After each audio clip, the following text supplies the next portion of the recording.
नमस्कार दोस्तों, कैसे हैं आप। स्वागत है आप सभी का फिर से एक बार आपके अपने YouTube चैनल नॉलेज गुरुजी में। तो दोस्तों, आज हम आपके लिए लेके आए हैं एक और शानदार वीडियो जो कि है फ्रिज के बारे में। तो चलिए शुरू करते हैं। दोस्तों, क्या आप जानते हैं फ्रिज कब बना?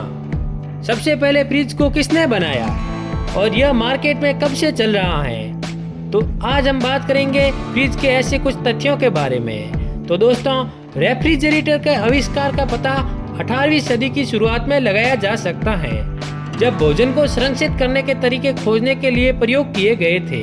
पहली कृत्रिम प्रशीतन प्रणाली 1750 के दशक में एक स्कॉटिश चिकित्सक और रसायनज्ञ विलियम कुलेन द्वारा बनाई गई थी।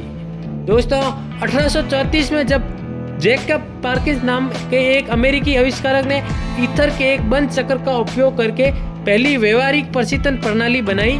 हालांकि उत्पादन की उच्च लागत और विस्फोटों के खतरे के कारण इसका व्यापक रूप से उपयोग नहीं किया गया था।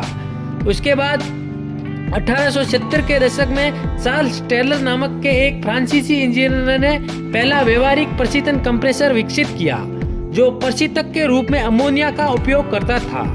इसने पहली व्यावसायिक प्रशीतन प्रणाली का निर्माण किया, जिसका उपयोग ब्रूअरीज और मांस पैकिंग संयंत्रों में किया गया था। दोस्तों, उसके बाद 1913 में ब्रेड वुल्फ नाम के एक अमेरिकी इंजीनियर ने पहले इलेक्ट्रिक रेफ्रिजरेटर का पेटेंट कराया। उनके आविष्कार ने रेफ्रिजरेटर के अंदर हवा को ठंडा करने के लिए एक कंप्रेसर और रेफ्रिजरेंट का इस्तेमाल किया, और यह जल्दी से घरों में लोकप्रिय होने लग गया था। दोस्तों, धीरे धीरे 1920 के दशक में जनरल इलेक्ट्रिक, जिसे जीई के नाम से जाना जाता है, ने बिल्ट इन फ्रीजर के साथ पहला रेफ्रिजरेटर पेश किया, और जल्द ही अन्य कंपनियों ने भी इसका अनुसरण किया तथा 1930 के दशक तक रेफ्रिजरेटर घरों में अधिक किफायती और आम होते जा रहे थे, और आइसबॉक्स काफी हद तक चरणबद्ध हो गया था। दोस्तों, इसके बाद के दशक में रेफ्रिजरेटर का विकास और सुधार जारी रहा तथा 1950 और 1960 के दशक में आते आते स्वचालित बर्फ निर्माता और पानी के डिस्पेंसर जैसी सुविधाओं के साथ रेफ्रिजरेटर बड़े और अधिक शानदार हो गए। 1970 और 1980 के दशक में रेफ्रिजरेटर अधिक ऊर्जा कुशल बन गए और साइड बॉय, साइड और बॉटम फ्रीजर रेफ्रिजरेटर जैसे नए डिजाइन पेश किए गए। दोस्तों, आज रेफ्रिजरेटर आधुनिक जीवन का एक अनिवार्य हिस्सा है और विभिन्न आवश्यकताओं और प्राथमिकताओं के अनुरूप आकार और शैलियों की एक विस्तृत श्रृंखला में उपलब्ध हैं। प्रशीतन में शुरुआती प्रयोगों के बाद से वे एक लंबा सफर तय कर चुके हैं और उनके आविष्कार का हमारे जीने और खाने के तरीके पर गहरा प्रभाव पड़ा है। दोस्तों, रेफ्रिजरेटर का आविष्कार एक क्रमिक प्रक्रिया थी, जिसमें कई सदियों से कई आविष्कारकों और वैज्ञानिकों का योगदान शामिल था। यहाँ फ्रिज के इतिहास और विकास के बारे में हम बात करेंगे। प्रशीतन का सबसे पहला ज्ञात रूप प्राचीन फारस में था, जहाँ वे यक्षचलों का इस्तेमाल करते थे, जो भूमिगत संरचनाएं थी जो हवा को ठंडा करने और बर्फ जमा करने के लिए विंड कैंसर का इस्तेमाल करती थी। 1748 में स्कॉटलैंड के चिकित्सक और रसायन शास्त्री विलियम कुलेन द्वारा पहली बार कृत्रिम प्रशीतन का प्रदर्शन किया गया था, जब उन्होंने डायथाइल ईथर के एक कंटेनर पर आंशिक वैक्यूम बनाने के लिए एक पंप का इस्तेमाल किया था, जिससे यह वाष्पित हो गया और ठंडा हो गया। दोस्तों, बेंजामिन फ्रैंकलिन ने 1750 के दशक में वाष्पीकरण और शीतलन के साथ प्रयोग किए, लेकिन उनके काम का व्यवहारिक अनुप्रयोग नहीं हुआ। 1805 में एक अमेरिकी आविष्कारक ओलिवर इवांस ने एक प्रशीतन प्रणाली तैयार की, जिसमें वाष्प संपीड़न का उपयोग किया गया था, लेकिन वह एक कार्यशील प्रोटोटाइप बनाने में सक्षम नहीं था। 1820 में एक अंग्रेजी वैज्ञानिक माइकल फैराडे ने पता लगाया कि अमोनिया को संपीड़ित और द्रवीभूत करने से वाष्पित होने पर हवा ठंडी हो सकती है। जैकब पर्किंस, एक अमेरिकी आविष्कारक, ने 1834 में पहली कामकाजी वाष्प संपीड़न प्रशीतन प्रणाली का निर्माण किया, लेकिन व्यापक उपयोग के लिए यह बहुत महंगा था। उसके बाद जॉन गोरी, जो कि एक अमेरिकी चिकित्सक, ने 1842 में अस्पताल के कमरों को ठंडा करने और पीले बुखार के रोगियों के इलाज के लिए बर्फ बनाने के लिए एक प्रशीतन प्रणाली विकसित की, जिसे उसके बाद रेफ्रिजरेटर का नाम दिया गया। 1851 में एक ऑस्ट्रेलियाई समाचार पत्र के संपादक जेम्स हैरिसन ने वाष्प संपीड़न प्रशीतन प्रणाली का निर्माण किया, जिसका उपयोग बियर को ठंडा करने के लिए किया जाता था। है ना हैरत अंगेज वाली बात दोस्तों।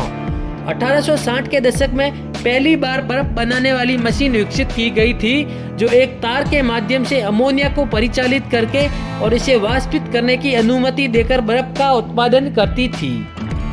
दोस्तों, कार्ल वॉन लिंडे एक जर्मन इंजीनियर ने 1876 में पहली व्यवहारिक प्रशीतन प्रणाली विकसित की, जिसने प्रशीतक के रूप में अमोनिया का उपयोग किया और एक कुंडल के माध्यम से इसे प्रसारित करने के लिए एक कंप्रेसर बनाया। 1913 में घरेलू उपयोग के लिए पहला रेफ्रिजरेटर जनरल इलेक्ट्रिक द्वारा पेश किया गया, जिसे मॉनिटर टॉप रेफ्रिजरेटर कहा जाता था। शुरुआती रेफ्रिजरेटर जहरीले और ज्वलनशील रेफ्रिजरेंट का इस्तेमाल करते थे, जिसे अमोनिया, सल्फर डाइऑक्साइड और मिथाइल क्लोराइड जो सुरक्षा जोखिम पैदा करते थे। फ्रीऑन एक गैर विषाक्त और गैर ज्वलनशील प्रशीतक 1920 के दशक में एक अमेरिकी इंजीनियर थॉमस मिडगली जूनियर द्वारा विकसित किया गया था। दोस्तों की शुरुआत ने घरों और व्यवसाय में रेफ्रिजरेटर के व्यापक उपयोग को जन्म दिया। 1930 के दशक में विभिन्न प्रकार के रंगों और शैलियों में रेफ्रिजरेटर का उत्पादन शुरू हुआ, जिसने उन्हें एक लोकप्रिय उपभोक्ता उत्पाद बना दिया। दोस्तों 1939 में जनरल मोटर्स द्वारा एक अलग फ्रीजर डिब्बे वाला पहला इलेक्ट्रिक रेफ्रिजरेटर पेश किया गया था। द्वितीय विश्व युद्ध के दौरान रेफ्रिजरेटर का उत्पादन बंद कर दिया गया ताकि कारखाने युद्ध सामग्री का उत्पादन कर सके। युद्ध के बाद रेफ्रिजरेटर की मांग में नाटकीय रूप से वृद्धि हुई और स्वचालित डीफ्रॉस्टिंग और आइस मेकर जैसी नई सुविधाएं जोड़कर इनको बाजारों में उतारा गया। दोस्तों 1950 के दशक में रेफ्रिजरेटर की लोकप्रियता के कारण आधुनिक सुपरमार्केट और सुविधा स्टोर का विकास हुआ, जो भोजन को ताजा रखने के लिए प्रशीतन पर निर्भर थे। 1960 के दशक में इंसुलेशन सामग्री के विकास और बेहतर कंप्रेसर प्रौद्योगिकी के कारण रेफ्रिजरेटर अधिक ऊर्जा कुशल बन गए। 1970 के दशक में रेफ्रिजरेटर सुरक्षा सुविधाओं जैसे कि डोर अलार्म और चाइल्ड प्रूफ लॉक से लैस थे। 1980 के दशक में डिजिटल तापमान नियंत्रण, समायोज्य अलमारियों और पानी के डिस्पेंसर के साथ रेफ्रिजरेटर अधिक परिष्कृत हो गए। दोस्तों 1990 के दशक में CFC मुक्त रेफ्रिजरेटर और अधिक कुशल कंप्रेसर्स का उपयोग करते हुए रेफ्रिजरेटर को पर्यावरण संबंधी चिंताओं को ध्यान में रखते हुए डिजाइन किया गया था। तो दोस्तों ये थी रेफ्रिजरेटर यानी कि फ्रिज के बारे में कुछ जानकारियां जो मैंने इस वीडियो में आपको प्रोवाइड करवाई हैं। दोस्तों वीडियो अगर आपको अच्छी लगी हो तो वीडियो को शेयर और कमेंट जरूर करें तथा चैनल को सब्सक्राइब करें ताकि आप देख सकें आने वाली हर एक वीडियो इस चैनल पे जो कि बहुत ही शानदार होती हैं। आज के लिए फिलहाल इतना ही। मैं लेता हूं देवी सिंह आपसे अलविदा दोस्तों, धन्यवाद।